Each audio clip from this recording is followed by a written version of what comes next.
प्यारे विद्यार्थी मित्रों, आज हम आपके पाठ्यक्रम के अंतर्गत निर्धारित गोस्वामी तुलसीदास द्वारा विरचित कुछ कवित्वों की व्याख्या करेंगे। सर्वप्रथम हम तुलसीदास का परिचय पाएंगे। आप जानते हैं कि हिंदी साहित्य में भक्ति काल का बहुत ही महत्वपूर्ण स्थान रहा है। तुलसीदास भक्ति काल के अत्यंत प्रसिद्ध कवि रहे हैं। भक्ति काल की राम भक्ति शाखा के अंतर्गत गोस्वामी तुलसीदास जी का अत्यंत महत्वपूर्ण स्थान है। वाल्मीकि के बाद युग के सारे अंतर्विरोधों को समेटते हुए किसी ने रामचरित को लेकर महत्वपूर्ण और प्रभावशाली ग्रंथ का सृजन नहीं किया जैसे तुलसीदास ने किया। यद्यपि उनकी अक्षय कीर्ति का आधार रामचरितमानस है, फिर भी उनकी अन्य कृतियां, मुख्यतः कवितावली, विनय पत्रिका, कम महत्वपूर्ण नहीं। अतः उनका यथोचित मूल्यांकन उनकी समग्र रचनाओं के संदर्भ में ही हो सकता है, किंतु अन्य भक्तों और कवियों की तरह उनका प्रामाणिक जीवन वृत्त हमें नहीं मिलता। गोस्वामी तुलसीदास की जन्मतिथि का निश्चय करने के लिए विद्वानों ने मूल गोसाई चरित, तुलसी प्रकाश, गौतम चंद्रिका, घट रामायण आदि का आधार ग्रहण किया। घट रामायण के साक्ष्य पर उनका जन्म संवत 1589 अर्थात सन 1537 ईस्वी को माना जाता है। उनके जन्मस्थान के बारे में भी विद्वानों में मतैक्य नहीं है। कोई अयोध्या को उनका जन्मस्थान मानता है, कोई राजापुर को, तो कोई सोरों को। अधिकांश लोग राजापुर के पक्ष में हैं। जनश्रुतियों के आधार पर उनके पिता का नाम आत्माराम, माता का नाम हुलसी और पत्नी का नाम रत्नावली बताया गया है। कहा जाता है कि रत्नावली के प्रति वे अत्यधिक आसक्त थे। एक दिन बिना बुलाए वे रत्नावली के पास उसके मायके पहुंच गए। रत्नावली ने इसके लिए तो उन्हें खूब फटकारा। इसके फलस्वरूप उन्होंने संन्यास ले लिया, यानी रामानंद मत में दीक्षा ले ली। नरहरि आनंद को उनका गुरु बताया गया है। संवत 1680 अर्थात सन 1623 ईस्वी में उनका महाप्रस्थान हुआ। यह तिथि भी जनश्रुतियों पर आधारित है। तुलसी की काव्य यात्रा को दो भागों में विभक्त किया जा सकता है। प्रारंभिक रचनाओं से मानस तक और मानसोत्तर पार्वती मंगल आदि से हनुमान बाहुक तक। पहले भाग में वैराग्य संदीपनी, रामाज्ञा प्रश्न, रामलला नहचू, जानकी मंगल और रामचरितमानस आते हैं, तो दूसरे में पार्वती मंगल, कृष्ण गीतावली, गीतावली, विनय पत्रिका, दोहावली, बरवई रामायण, कवितावली और हनुमान बाहुक आदि। इनमें से मुख्य हैं मानस, विनय पत्रिका और कवितावली। श्री रामचरितमानस तुलसीदास की सर्वोन्नत रचना है। इसमें साहित्य, समाज और जीवन को तत्कालीन देशकाल के परिप्रेक्ष्य में नए सिरे से निर्मित किया गया है। मानस की नींव गार्हस्थ्यिक जीवन पर रखी गई है। इसी धुरी पर मानवीय रिश्ते भी घूमते रहते हैं। दृष्टि का जो प्रसार, मानवीय जीवन के उतार चढ़ाव का जो अनुभव, जिंदगी के जो व्याप्ति, गहराई और वैविध्य मानस में मिलता है, वह हिंदी साहित्य के किसी एक काव्य अथवा महाकाव्य में नहीं मिलेगा। यहीं पर वर्णाश्रम धर्म तिरोहित हो जाता है, सामंती आभिजात्य गायब हो जाता है। भारतीय समाज में पारिवारिक आदर्शों का बड़ा महत्व पहले से ही रहा है। वाल्मीकि से लेकर तुलसीदास तक का ये आदर्श लोगों द्वारा स्वीकृत रहा है। मानस में भी भाई भाई, पति पत्नी, पिता पुत्र, सास बहू आदि के रिश्ते विषम परिस्थितियों में तप कर खरे उतरते हैं। आज जब रिश्तों में बिखराव आ गया है और व्यक्ति अकेलेपन की यातना से जूझ रहा है, तब वे रिश्ते और भी महत्वपूर्ण हो उठते हैं। पाठक उन रिश्तों को लौटा लाने के लिए व्यग्र हो जाता है। मानस में भक्ति, ज्ञान का समन्वय दिखाया गया है।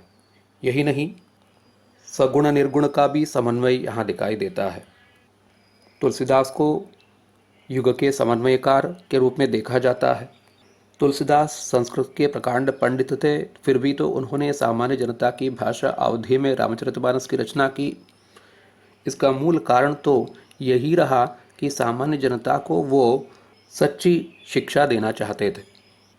इसलिए तुलसीदास की रचनाएं जहाँ एक तरफ पंडितों को अपनी तरफ आकर्षित करता है और दूसरी तरफ सामान्य जनसाधारण को भी वो आकर्षित करता है। इसलिए तो आचार्य हजारी प्रसाद द्विवेदी ने तुलसीदास को लोकनायक कहा था। इन सब के संबंध में हम ज़्यादा चर्चा नहीं करेंगे, तो जहाँ कहीं आपको पढ़ने का अवसर मिले तो आप इनसे लाभ उठाएं। आज हमारे पाठ का विषय है आपके पाठ्यक्रम में रखे गए गोस्वामी तुलसीदास जी के कुछ चुने हुए कवित्त जिनकी व्याख्या हम करेंगे।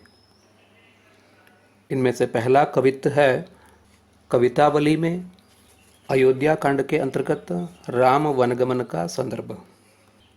पहले हम कवित्त पढ़ेंगे, उसके बाद उसकी व्याख्या होगी। कीर के कागर जो नृप चीर, विभूषण उपम अंग निपाई।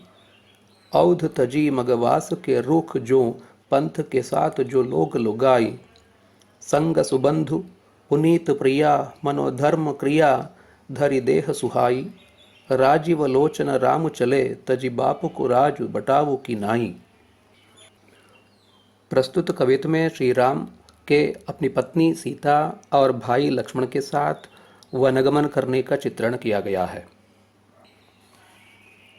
कीर का अर्थ है तोता, कागर का मतलब है पंख अथवा पर। कीर की कागर का अर्थ है तोते के पंख। विभूषण का अर्थ है आभूषण। उपम का अर्थ है उपमा। तुलसीदास कहते हैं श्री राम के अंगों ने राजोचित वस्त्रों और अलंकारों का त्याग कर वही शोभा पाई जो शुक अर्थात तोता अपने पंखों को त्याग कर पाता है। तोता वसंत ऋतु में अपने पुराने पंखों को त्याग कर आनंदित होता है, वैसे ही श्री रामचंद्र जी ने राजवस्त्र और अलंकारों को आनंद से त्याग दिया।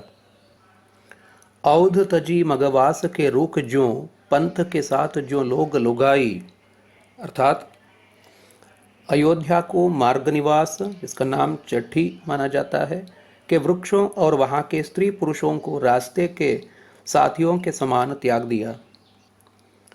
अर्थात मुसाफिर रात बिताने के लिए कहीं जंगल में पेड़ के नीचे अथवा किसी के झोपड़ी में वास करता है और जैसे ही सुबह हो जाती है वहाँ से निकलकर चल पड़ता है और उस झोपड़ी से अथवा उस जंगल से पेड़ पौधों से तो उसका कोई संबंध नहीं रह जाता। ये सभी संबंध तात्कालिक हैं, तो ऐसे संबंधों को त्याग कर आदमी को जीवन में कभी आगे बढ़ना होता है। राम की विवशता यह है कि वो अपने राजमहल को, राजोचित वस्त्रों को, अपने परिजनों को, पुरजनों को, परिवार वालों को, सबको त्याग कर वन में जा रहे थे। संग सुबंधु पुनीत प्रिया, मनोधर्म क्रिया धरि देह सुहाई, अर्थात उनके साथ सुंदर भाई अर्थात लक्ष्मण थे, पवित्र स्त्री प्रिया सीता थी, और ये दोनों ऐसे मालूम होते हैं मानो धर्म और क्रिया सुंदर देह धारण किए हुए हों। तुलसीदास जी का मानना है कि यहाँ एक तरफ लक्ष्मण धर्म का प्रतीक है और दूसरी तरफ सीता पवित्र क्रिया का प्रतीक है। धर्म और धर्म का आचरण राम के साथ हमेशा रहे। राजीव लोचन राम चले, तजी बाप को राज बटावो की नाई। राजीव लोचन का अर्थ है कमल नयन। श्री राम कमल नयन थे। बटाव का अर्थ है मुसाफिर अथवा प्रवासी। अपने पिता का राज्य, संपत्ति, वैभव, महल, परिवार वाले, अपने प्रियजनों को त्यागने में कितना दुख होता है। प्रवासी नारियों को त्यागने में राम को भले ही दुख था, पीड़ा थी, लेकिन अपनी वैयक्तिक पीड़ा से ज़्यादा कर्तव्य का वे महत्व मानते थे। माता कैकेयी को दिए हुए पिता दशरथ के वचनों का निर्वाह करते हुए, उसका सम्मान करते हुए रामचंद्र जी वन की तरफ चल पड़े, तो जिसमें तो उनकी अपनी भले ही वैयक्तिक पीड़ा थी, लेकिन उससे ज़्यादा तो उनमें कर्तव्य निष्ठा थी। वचन पालन ही तो उनका परम धर्म था। प्रस्तुत कवित्त में राम के वनगमन का बहुत ही सुंदर भावपूर्ण चित्रण किया गया है। राम भले ही साधारण मनुष्य थे, लेकिन कर्तव्य और त्याग की प्रतिमूर्ति थे। अब हम दूसरा कवित्त पढ़ेंगे। जाति पांति कुल धर्म बढ़ाई, धन बल परिजन गुण चतुराई। भगतिहीन नर सोह ही कैसा, बिनु जल बारिद देखियो जैसा। नवधा भक्ति कहूँ तो ही पाई, सावधान सुनु धरु मन माही। प्रथम भगति संतन कर संगा, दूसरी रति मम कथा प्रसंगा। यह प्रसंग रामचरितमानस के शबरी प्रसंग से लिया गया है। इसमें राम ने भक्ति न शबरी को नवदा भक्ति का उपदेश दिया है। श्री राम शबरी से कहते हैं, जाति पांति कुल धर्म धन शक्ति कुटुंब गुण और चतुराई आदि के होते हुए भी भक्ति के बिना मानो क्षुद्र है, जैसे जल रहित बादल हो। राम शबरी को नवदा भक्ति के विषय में बताते हैं। वह सावधानी से उसे सुनने के लिए कहते हैं। प्रथम भक्ति संतन कर संगा, दूसरी रति मम कथा प्रसंगा। 9 प्रकार की भक्ति पद्धतियां जो बताई गई हैं, तो उनमें से पहली भक्ति के संबंध में तुलसीदास कहते हैं कि पहली भक्ति तो संतों की संगत है। संतों की संगत में जो सुख है, आनंद है, वह कहीं और नहीं। भक्ति का दूसरा प्रकार है राम के गुणों को ध्यान से सुनना, अर्थात राम कथा में प्रेम। प्रस्तुत कवित्व में तुलसीदास राम द्वारा शबरी को भक्ति के उपदेश का चित्रण करते हैं। अब हम तीसरा कवित्व देखेंगे, राव रे दोष न पायन को। यह कवित्व कवितावली से लिया गया है, जिसमें श्री राम के वनगमन की घटना व केवट प्रसंग है। निषादराज गुह जो राम का मित्र है, वनगमन करते हुए प्रभु श्री राम का स्वागत सत्कार करना चाहता है, अपने घर में ले जाना चाहता है, लेकिन प्रभु श्री राम कहीं किसी के घर में नहीं जाएंगे। अतः वे उससे कहते हैं कि उन्हें नदी पार करना है और इसलिए नाव ले आओ, हमें नदी के दूसरे तट पर पहुंचा दो।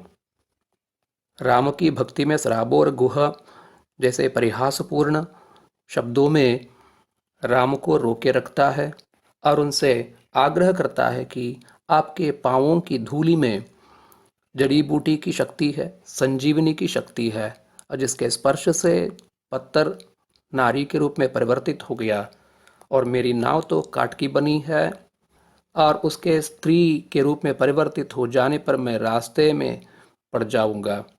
इसलिए आपसे आग्रह है कि मेरे हाथों से आप अपना पद प्रक्षालन करवाए, तभी मैं आपको अपनी नाव पर बिठाऊंगा, दूसरे तट पर भी पहुंचा दूंगा। लेकिन आपके पांवों को धोए बिना मैं, हे प्रभु नाथ, मैं आपको अपनी नाव पर नहीं बिठाऊंगा। गुह की ये स्नेहपूर्वक उक्ति सुनकर राम गदगद हो जाते हैं और उसे अनुमति दे देते हैं, और ये कविता इसी प्रसंग से संबंधित है।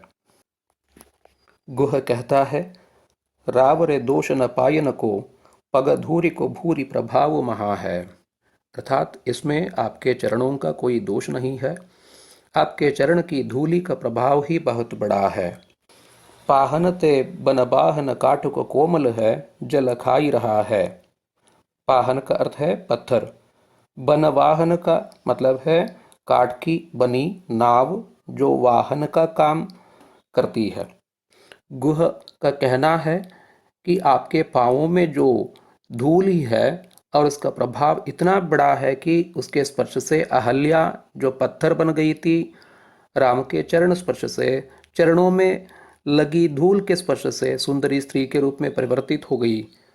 और मेरी नाव तो काठ की बनी है और फिर जल में रहने के कारण वह कोमल भी है, इसलिए राम के पद स्पर्श से तो नौका अगर स्त्री बन जाए तो मेरा क्या होगा।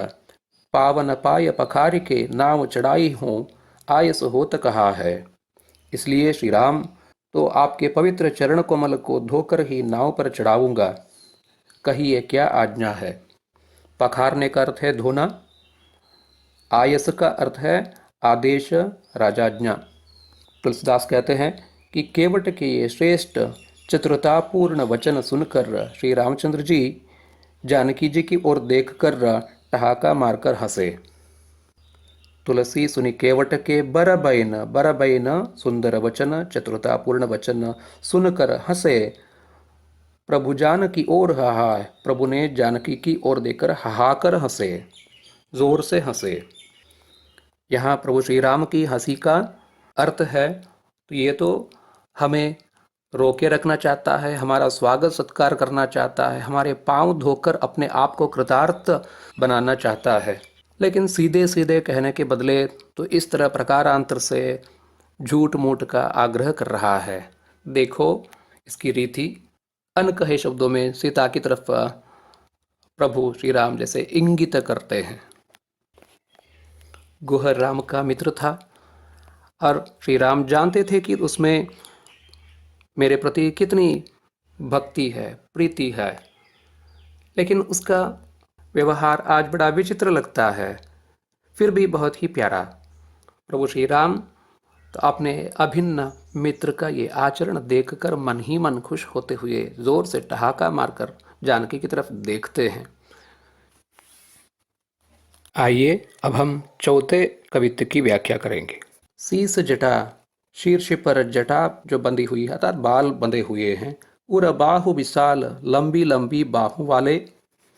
विलोचन लाल, सुंदर लाल आंखों वाले। तिरछी सी बौहें, कमान की तरह सुंदर बौहें। तून सरासन बाण, तूणीर धनुष, जो शरों के लिए, बाणों के लिए जो आसन है, इन सबको अपने साथ लेकर ये जो वन मार्ग में जा रहे हैं बहुत ही सुंदर दिखाई दे रहे हैं। तुलसी वन मार्ग में सुटिसो हैं अर्थात बहुत ही सुष्ट सुंदर दिखाई दे रहे हैं। इनको देखकर सादर बार ही बार सुभाय चितय, तुम त्यो हमारो मन मोह है। गांव की स्त्रियां आदर पूर्वक बार बार उनकी तरफ देखती हैं, आकर्षित हो जाती हैं और सीता से कहने लगती हैं, हे देवी, तुम्हारी ही तरह तो इन्होंने हमारे मन को भी मोहित कर दिया है। फिर वो ग्राम वधुएं पूछती हैं, पूछत ग्राम वधु सियसो सीता से, कहो सावरे से सखी रावरे को है। इन दो सुंदर पुरुषों में से जो सांवले रंग के हैं तो वे आपके क्या लगते हैं। तुलसीदास जी कहते हैं, श्री सीता जी से गांव की स्त्रियां पूछती हैं, जिनके सिर पर जटाएं हैं, वक्षस्थल और भुजाएं विशाल हैं, नेत्र अरुण वर्ण हैं, बाहें तिरछी हैं, धनुष बाण और तरकस धारण किए वन के मार्ग में बड़े भले जान पड़ते हैं और स्वभाव से ही आदरपूर्वक बार बार तुम्हारी ओर देखकर जो हमारा मन मोह लेते हैं, बताओ तो हे सखी, वे सांवले से कुंवर आपके कौन होते हैं। वन मार्ग पर जाते हुए प्रभु श्री राम और उनके भाई लक्ष्मण देखने में तो मुनि कुमार लगते हैं, लेकिन अपने हाथ में धनुष और पीठ पर तरकस लिए जंगल के रास्ते से गुजरते हुए उनको देखकर गांव की स्त्रियों में एक भ्रम पैदा हो जाता है। देखने में मुनि कुमार लेकिन सौंदर्य से राजकुमार और वीर भी लगते हैं। तो राम का सौंदर्य लोकविख्यात है, तो गांव की स्त्रियों का उनके प्रति आकर्षण भी तो अत्यंत सहज है, जिसका बहुत ही सुंदर मनोरम चित्रण तुलसीदास जी ने यहाँ किया है। तुलसीदास राम भक्त थे, अतः उनकी दृष्टि में सीताराम का ये चरित्र अति पावन है, जिसके गुणगान में तो उनको कभी तृप्ति लाभ नहीं होता। यही तो उनकी सभी रचनाओं में पाई जाती है। प्यारे विद्यार्थी मित्रों, अब तक आपने आपके पाठ्यक्रम में निर्धारित गोस्वामी तुलसीदास द्वारा विरचित कवितावली के अंतर्गत कुछ चुने हुए कवित्वों की व्याख्या सुनी।